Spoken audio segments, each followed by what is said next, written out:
Hey guys, welcome back to Electrical Car Repair Live. Our mission at the garage is to save you guys as much money as we can. That's why we make these absolutely free videos and we teach you how to fix your car for free. Let's go ahead and start on it now.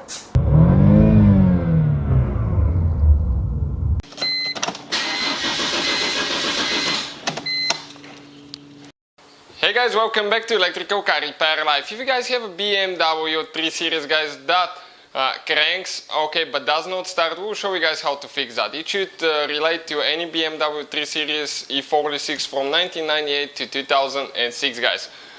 It cranks but doesn't start. We'll show you what could cause that. We'll be, guys, having more than 200 videos on this car. Why? Because our mission, guys, is to save you as much money as we can. So all we need, guys, in return, please hit that subscribe button, like the video and leave a comment below. Let us know if the video was helpful or if you need help with anything else. So let's start on it now. So let me show you how it doesn't start now. Okay, key in, no starting, nothing. Now when I turn the key on, I hear the fuel pump behind the rear seat. It makes that buzzing sound for about a second or two, right under the rear seat in front of the rear tire. So if you get out and lay by the car, you come close down there, when you turn the key on, you're going to hear that buzzing sound. Bzz. Okay, that's a fuel pump building pressure. So it's not a bad fuel pump, not a fuel pump relay, not a fuel pump fuse. What could be the reason for that, guys?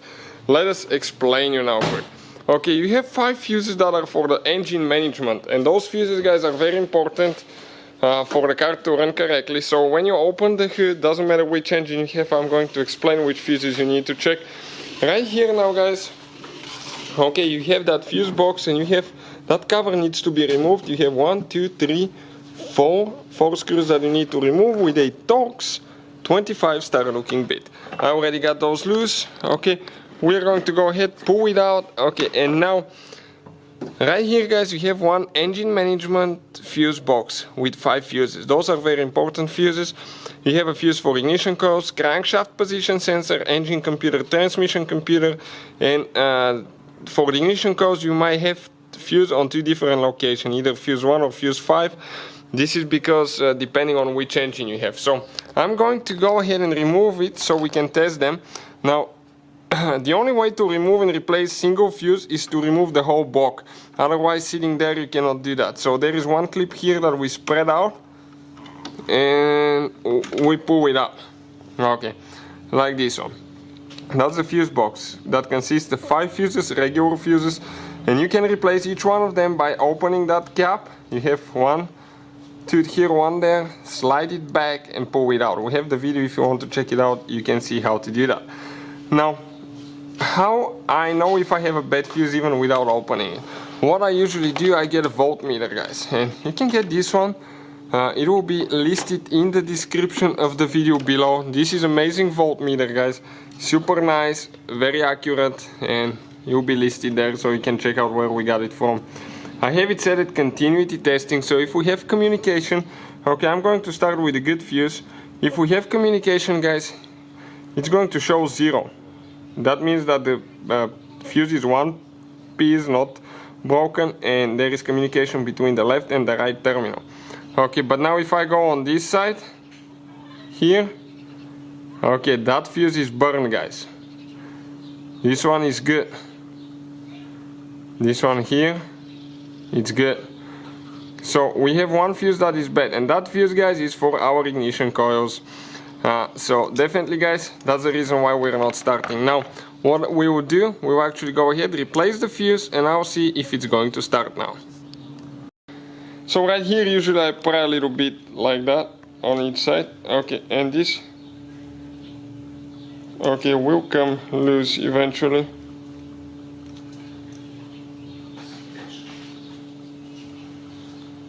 Okay, we just have one tooth holding, okay, right here inside, guys. That's the only thing holding now.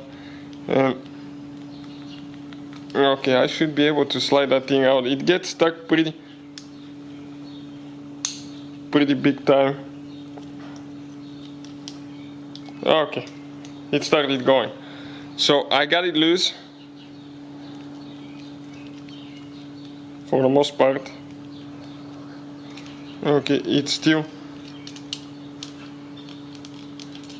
It's still holding a little bit.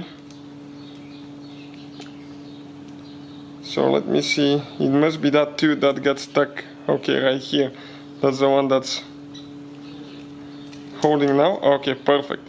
And now guys, the fuse that we need to replace, okay, just a single fuse. Okay, this fuse needs to go in, it's this fuse right here. So I'm going to pull it out, grab the new one. Okay, new one is not burnt, you can check it out, install it now. Okay, like that, and I'm going to go ahead and close it. It goes only one certain way.